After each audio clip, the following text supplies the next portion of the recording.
Pittsburgh Free Will Baptist kids. It's Miss Malinda again. I'm back here at the church and I'm still missing you. Let me ask you this question. How are your sheep? Do you know my sheep that I painted and put on rocks at my front door? They're still there. They've not run away. They've not gotten out of the fence. They're still there. Let me ask you something. Curl up on the couch with me. I've got a question to ask. Are you missing church and your Sunday school classes and children's church like I am? Oh, I am. I sure am.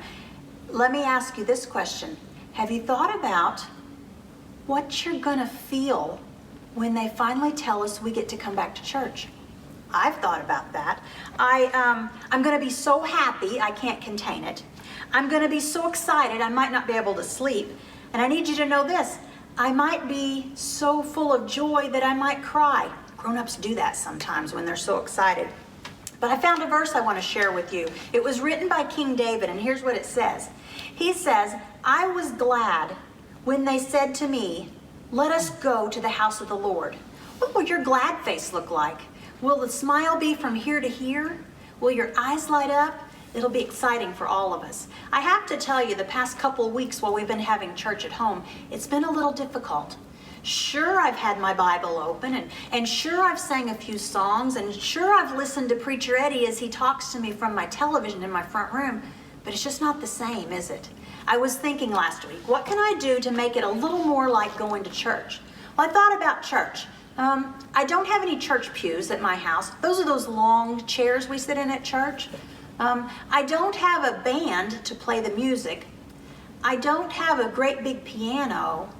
So I thought about, as I left church last week after this video, I looked at our church and I remember one thing we have that I could do at my house. We have a great big cross. Mr. Mike's going to show you a picture of our cross and see if you don't remember seeing it. I thought about that cross and I thought, you know what, if I were to put one of those crosses somewhere in my house, at the front of my house, to where I can always remember that my house right now is the house of God, then maybe it will help. So Mike's going to show you a picture of the cross I put on our front door. I taped it together with construction paper and hung it on my front door. What a reminder that God's there with me too. Do you think you could do that?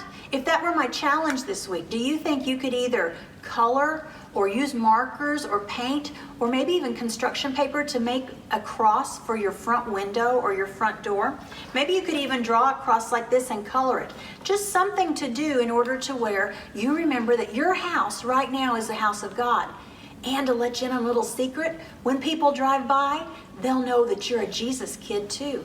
That'll be exciting. So if you would, this week, put a cross on the front of your house. Mark your house as a house of God for this week while we're waiting to hear, let us go back to the house of the Lord. Until next time, little ones, I'll talk to you later. Bye.